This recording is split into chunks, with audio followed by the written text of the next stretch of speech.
سيدنا محمد وعلى آل سيدنا محمد.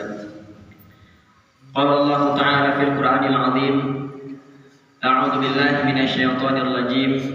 بسم الله الرحمن الرحيم. هو الذي أنزل السكينة في قلوب المؤمنين ليزدادوا إيمانا مع إيمانهم ولله جنود السماوات والأرض وكان الله عليما حكيما. صدق الله العظيم. رب اشرح لي صدري ويسر لي أمري واحلل عقدة من لساني يفقهوا قولي أما بعد. Bapak Ibu dirahmati Allah Subhanahu wa taala. Kembali kita bersyukur kepada Allah Subhanahu wa taala atas segala nikmat yang Allah berikan kepada kita. Karena kalau bukan Allah berikan kepada kita nikmat, takkan mampu kita untuk beribadah kepada Allah Subhanahu wa taala. Takkan sampai kita ke dalam masjid ini.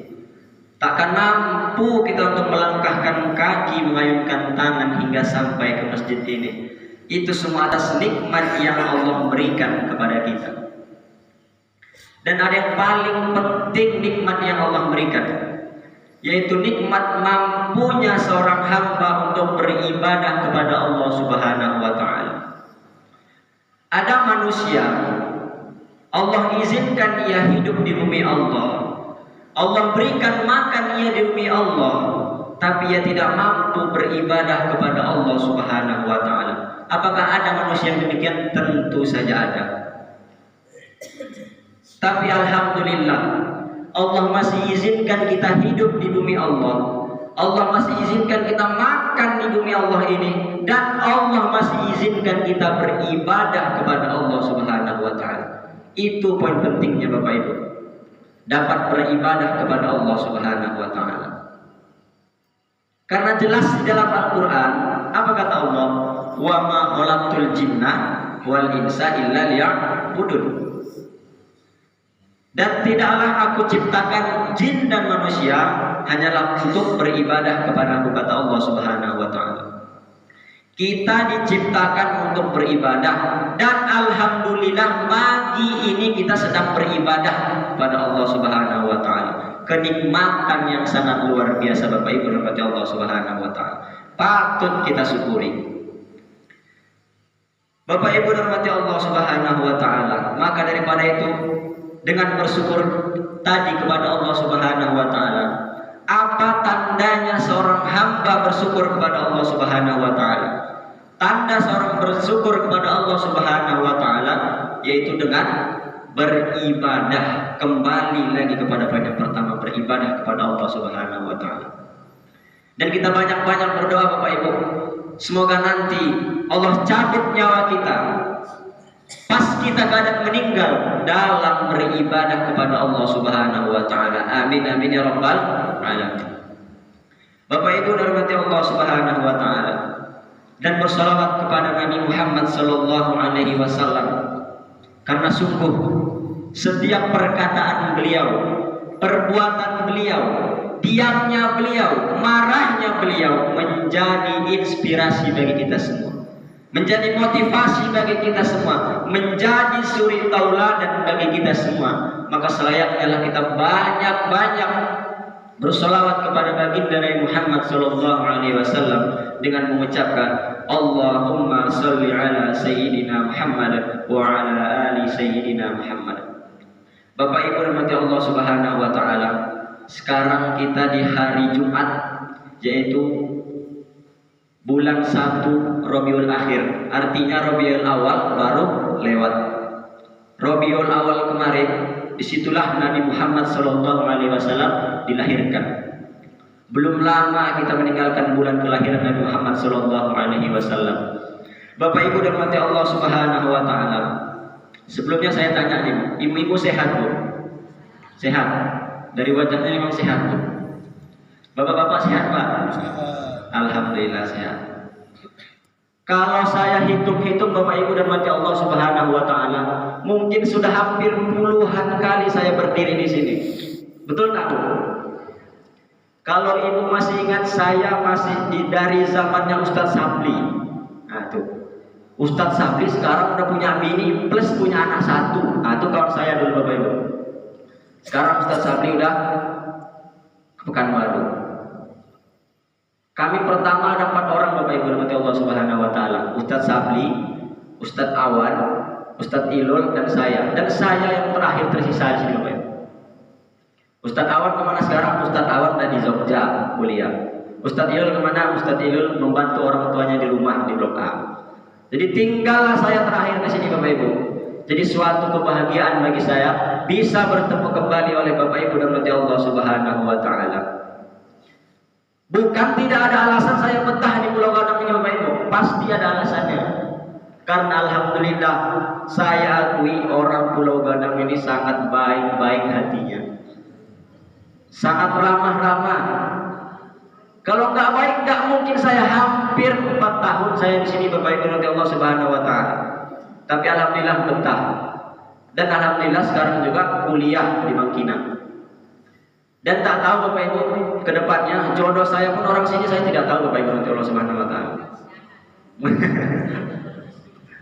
Kalau itu urusan Allah Subhanahu wa taala. Jadi Bapak Ibu Allah Subhanahu wa taala, kalau dihitung-hitung mungkin lebih dari 20 kali Bapak Ibu ya, lebih lah, mulai dari udah hampir 4 tahun. Jadi Bapak Ibu Allah Subhanahu wa taala, adapun judul kultum kita, judul ceramah kita pada pagi hari ini kita ambil dari surah Al-Fat kalau masalah Bapak Ibu, yang ayatnya saya bacakan di awal tadi. Apa kata Allah Subhanahu wa taala? Huwallazi anzalas sakinata fi qulubil mu'minin liyazdadu imanan ma'a imanihim walillahi junudus samawati wal ard wa kana Allahu aliman hakima. Artinya apa Bapak Ibu? Dialah yang telah menurunkan ketenangan di dalam hati orang-orang mukmin supaya keimanan mereka bertambah di samping keimanan mereka yang telah ada.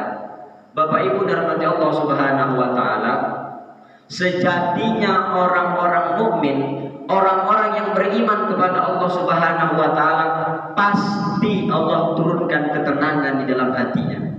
Anzalas sakinatah, Allah turunkan ketenangan dalam hatinya. Kalau orang mukmin hatinya tidak tenang, berarti keimanannya boleh dipertanyakan. Karena Allah yang langsung mengatakan, anzalas sakinata fi qulubil mu'minin, menurunkan ketenangan di atas, di dalam hati orang-orang beriman. Bapak Ibu dan Allah Subhanahu wa taala, kenapa Allah turunkan ketenangan? Kenapa bahasanya sakinah? Kenapa tidak Allah turunkan kebahagiaan? Kenapa tidak Allah turunkan kesenangan? Tapi Allah turunkan sakinah, ketenangan. Tentu ada alasannya. Karena puncak kebahagiaan manusia adalah mendapatkan ketenangan. Orang yang bahagia Bapak Ibu belum tentu tenang. Contohnya, mohon maaf, orang yang mencuri 1 miliar atau korupsi 1 miliar, dia bahagia, pergi dia jalan-jalan ke luar negeri, bahagia minta ampun, pergi kemana-mana. Tapi pertanyaannya, apakah tenang dia dicari KPK? Pasti tidak tenang. Jadi orang yang bahagia belum tentu tenang. Bapak Ibu dan Allah Subhanahu wa taala, itu makanya Allah turunkan ketenangan di hati orang mukmin. Dan orang mukmin ada 3 ciri-ciri orang mukmin yang harus kita hindari Bapak Ibu dan Allah Subhanahu wa taala. Ciri yang pertama yang harus kita hindari yaitu syarat untuk tenang ini ada 3 yang harus kita hindari. Yang pertama, tidak menyesali yang telah lalu. Ini Bapak Ibu, jangan pernah menyesali yang telah lalu. Bapak Ibu dan Allah Subhanahu wa taala, yang membuat kita tidak tenang sebenarnya masih teringat dengan masa lalu yang terjadi dengan kita. Mungkin di masa lalu ada suatu hal yang tidak mengenakan di hati, tidak sesuai dengan target kita, tapi masih kita ingat-ingat masa lalu tersebut. Itulah yang sebenarnya buat hati kita tidak tenang. Tidak boleh menyesali masa lalu. Bapak Ibu dan Allah Subhanahu wa taala, ada satu hal yang boleh kita menyesal. Apa hal tersebut? hal tersebut adalah menyesali perbuatan dosa-dosa kita di masa lalu. Hanya itu yang boleh kita sesali. Setelah menyesalinya dan bertobat kepada Allah Subhanahu wa Ta'ala. Karena kalau penyesalan-penyesalan yang lainnya itu tidak ada gunanya, Bapak Ibu. Contohnya, ibu-ibu punya laki-laki sekarang yang kejam kali. Kerjanya marah-marah aja sama istri. Tiap hari omel-omelin. Sering pulangnya malam-malam suaminya misalnya. Nggak ingat anak, nggak ingat istri. Tidak perlu disesali. Mungkin itulah yang terbaik diberikan Allah Subhanahu wa Ta'ala. Jika ibu-ibu sabar, insya Allah pahalalah bagiannya. Tapi jika ibu-ibu tidak sabar, nah disitulah keimanan kita diuji, Bapak Ibu, oleh Allah Subhanahu wa Ta'ala. Apakah mampu kita untuk bersabar untuk takdir kita tersebut? Bapak Ibu rahmati Allah Subhanahu wa Ta'ala. Ada satu kata yang sangat saya ingat sampai sekarang, Bapak Ibu. Apa kata-katanya? Kurang lebih seperti ini. Jangan pernah merasa menyesal mengenal seseorang dalam hidupmu. Orang baik akan memberimu kebahagiaan, dan orang yang buruk akan memberimu pengalaman. Jadi orang-orang yang baik yang kita kenal di masa lalu akan memberikan kita kebahagiaan, dan orang-orang yang kurang baik di masa lalu akan memberikan kita pengalaman. Oh, ternyata tidak enak ya seperti itu. Jangan kita buat pula yang dibuat mereka kepada kita. Bapak Ibu dirahmati Allah Subhanahu wa Ta'ala. Dan ada satu penyesalan yang sangat luar biasa, penyesalan yang tidak ada gunanya ketika manusia sudah masuk ke dalam kubur.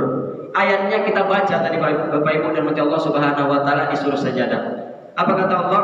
Walau tara idil mujrimuna nakisu rusim Rabbana absorna wa sami'na farji'na na'mal sholihan inna muqinun. Kata Allah Subhanahu wa Ta'ala, Rabbana, ya Tuhanku, absorna, aku sudah melihat, wa sami'na, aku telah mendengar, farji'na, kembalikanlah kami, inna muqinun. Tapi tidak, kata Allah Subhanahu wa Ta'ala. Inilah penyesalan orang-orang yang dahulu waktu di dunia tidak beramal soleh kepada Allah Subhanahu wa Ta'ala, tidak beriman kepada Allah Subhanahu wa Ta'ala. Itulah perkataan orang-orang di dalam kubur hari ini yang tidak beriman kepada Allah Subhanahu wa Ta'ala, menyesal Bapak Ibu kepada Allah Subhanahu wa Ta'ala.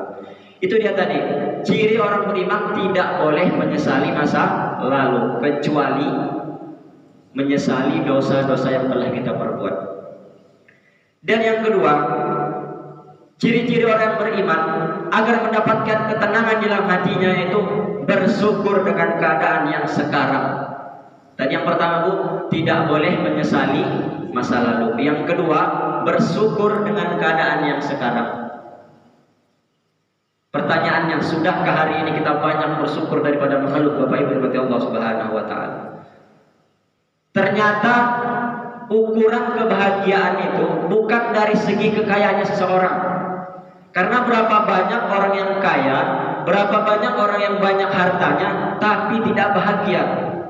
Kenapa? Karena dia tidak pandai bersyukur. Kurang saja Bapak Ibu rahmati Allah Subhanahu wa Ta'ala. Selalu merasa kurang, selalu merasa tidak cukup. Jadi pandai-pandailah kita bersyukur. Insya Allah kebahagiaan, ketenangan pasti akan datang. Syukuri apa yang terjadi di dalam hari ini kepada kita. Apapun hari ini yang terjadi dalam diri kita, keadaan kita yang sekarang, syukuri hari itu. Itu akan membawa ketenangan dalam hati kita. Bapak Ibu rahmati Allah Subhanahu wa Ta'ala. Karena jelas juga kata Allah Subhanahu wa Ta'ala, la in syakartum la azidannakum wa la in kafartum inna adzabi lasadid. Jika engkau bersyukur, kata Allah Subhanahu wa Ta'ala, maka akan kutambah, kata Allah. Dan jika engkau kufur, sungguhlah azabku sangat perih. Jadi poinnya apa, Bapak Ibu Allah Subhanahu wa Ta'ala? Untuk bapak-bapak nih, bapak-bapak tahu enggak kenapa alasan istrinya masih satu, Pak? Enggak ditambah sama Allah. Karena mungkin kurang bersyukur tuh, Pak. Coba bersyukur, pasti istrinya nambah itu, Pak. Karena janji Allah seperti itu. Lazidannakum, maka akan kutambah. Jadi bapak-bapak yang belum punya istri dua berarti karena kurang bersyukur. Nah, itu bercanda, Pak. Jangan ditambah pula setelah ini, Pak. Saya ditelepon sama ibu-ibu nanti. Jadi poinnya di situ. Pandai seorang hamba untuk bersyukur, pasti Allah akan tambah. Itu yang kedua, ciri orang yang beriman. Yang pertama tadi tidak boleh menyesali masa lalu. Yang kedua, bersyukur dengan keadaan yang sekarang. Dan yang ketiga yang paling penting ya Ibu, mengkhawatirkan yang akan datang. Betapa sering kita Bapak Ibu khawatir dengan yang akan terjadi, padahal belum tentu terjadi, tapi khawatirnya sangat-sangat khawatir. Pernah nggak Ibu-Ibu seperti itu? Pernah ya? Khawatir. Datang selalu was-was, datang selalu rasa takut, padahal belum tentu terjadi. Bapak Ibu Allah Subhanahu wa taala, ada satu doa biar kita tidak merasa takut, tidak merasa sedih, tidak takut menghadapi masa lalu, masa depan. Apa doanya diajarkan Nabi? Allahumma inna na'udzubika minal hammi wal hazan, wa na'udzubika minal ajazi wal kasal, wa na'udzubika minal jubni wal bukhl. Banyak-banyaklah berdoa seperti itu Bapak Ibu dan Allah Subhanahu wa taala, agar tidak terlalu khawatir di masa yang akan datang. Karena apapun yang terjadi di masa depan, apapun yang terjadi nanti ke depannya, itulah pasti yang terbaik yang diberikan Allah Subhanahu wa taala kepada kita. Jangan pernah takut. Karena apa kata Allah Subhanahu wa taala? La takhaf wa la tahzan, innallaha ma'ana. Jangan kamu takut dan jangan kamu bersedih, sesungguhnya Allah bersama kita. Bapak Ibu dan Allah Subhanahu wa taala, maka daripada itu hindarilah tiga ini. Yang pertama tadi, menyesali yang telah lalu. Yang kedua, tidak bersyukur dengan yang sekarang. Dan yang ketiga, mengkhawatirkan yang akan datang. Tiga ini yang kita hindari, insya Allah hati kita pun akan tenang. Karena kuncinya di tiga ini Bapak Ibu dan Allah Subhanahu wa taala. Mungkin cukup sekian yang dapat saya sampaikan. Semoga bermanfaat.